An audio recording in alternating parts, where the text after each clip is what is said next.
Patrick Lapalme de chez Remax Prestige. Salut! Et bon matin, Salut, Sylvain. Patrick. Au Bon revoir. matin, Marie-Josée. Oui, très bien, vous? Oui, Yes, sir. on va parler du coût d'énergie pour, Ouais. pour une famille. Ça peut varier beaucoup d'une Ben famille oui. à l'autre. Hein? La semaine passée, on a parlé des systèmes les plus ou moins énergivores, les plus ou moins performants aussi. Donc, cette semaine, on va parler des coûts d'énergie, les habitudes de vie. Parce qu'on regarde ça dans la fiche de la propriété, les coûts. On ne les a pas toujours, les coûts d'énergie, mais on va faire l'analyse ce matin de tout ça. Puis, toutes les informations sont disponibles sur le site d'Hydro-Québec pour l'énergie, l'hydroélectricité, ou sur les sites ou les services d'énergie privés ou municipalisés, comme la ville de Joliette, qui ont un service d'énergie qui sont OK. disponibles. Donc, on peut savoir combien ça coûte Vous pouvez depuis le savoir. les dernières années. Ce qu'il faut faire attention, il ne faut pas faire la corrélation directe entre vos consommations, la propriété que vous voulez acheter, et la vôtre. Ce qu'il faut vraiment faire des distinctions, c'est savoir, c'est quoi l'énergie qui est utilisée dans la propriété. Électricité, gaz naturel, mazout, propane et tout ça. On prend notre montant qui est là. On va voir aussi les chauffages d'appoint qui sont disponibles. Parce qu'on a du propane, du bois de chauffage.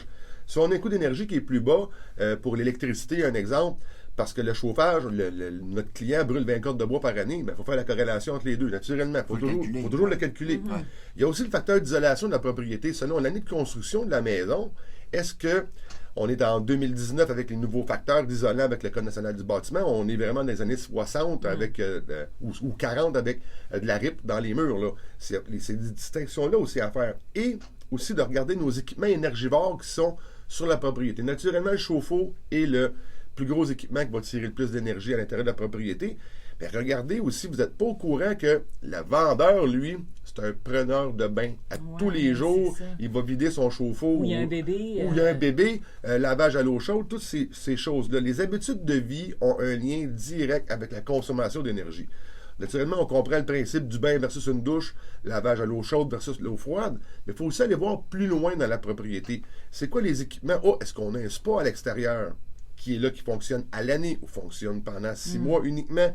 Est-ce qu'on a des chauffe-piscines électriques qui ne sont pas en thermopompe, des équipements supplémentaires qui vont être là? Il faut vraiment s'assurer de regarder tout. Et le gros facteur qui va être très important, c'est votre facteur d'habitude de vie.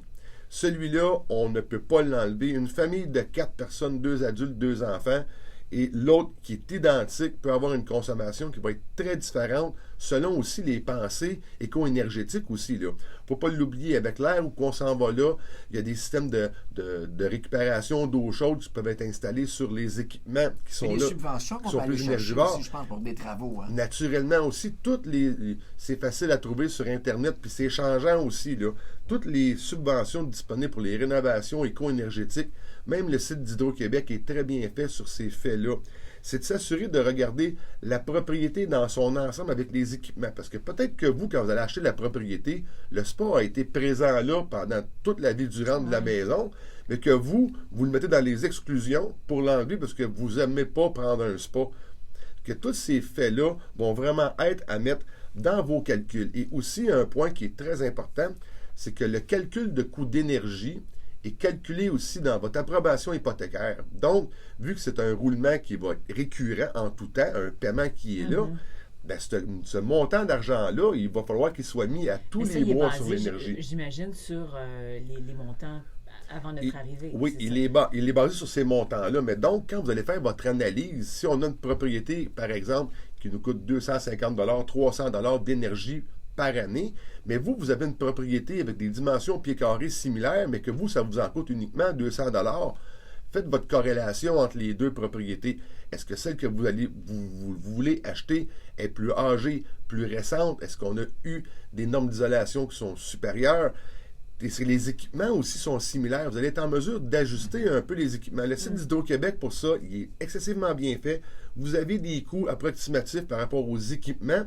Donc, vous allez vraiment jouer là-dessus. Et vos habitudes de vie, je le mentionne, et c'est vraiment ce facteur-là qui va changer d'une personne à l'autre. Ben lui aussi, selon vos habitudes que vous avez, vous êtes en mesure d'estimer une diminution de coût ou une augmentation de coût, parce que ça ne veut pas dire, on peut le voir aussi à l'inverse. On peut prévoir le pire, j'imagine, puis si on améliore notre moi, je mode suis de vie, ce genre-là. on sera content c'est- des gains. C'est exactement ça. Fait que donc, ne pas oublier, le coût d'énergie est un facteur qui est là pour l'achat d'une propriété, mais ne le prenez pas au pied de la lettre, parce que d'une propriété à l'autre et d'une personne à l'autre, ça peut varier varier énormément. Donc, faites votre analyse correctement et puis ensuite de ça, nous, on peut vous aider aussi les coursiers avec toutes nos banques de données. Et Patrick, si on souhaite en savoir plus, on te Ben, joint. Certainement. Vous pouvez me rejoindre au 450-499-5544 sur mon Facebook. Toutes mes chroniques immobilières y sont présentes sur lapatriclapalme.com aussi. Le spectacle annuel d'opération Enfant Soleil, au profit en fait d'opération Enfant Soleil de Remax Prestige, ça s'en vient. 8 mai prochain. C'est avec Julie Caron-Riondon. On a des billets en vente chez Remax Prestige, rue Wilfred Ranger. Wilfred Ranger, oui. Venez en grand nombre, mais ça va très bien pour les ventes, gênez-vous pas, ça va être une belle activité. Hey, Patrick Lapalme, un but, une passion. Vendu! Ben, certainement.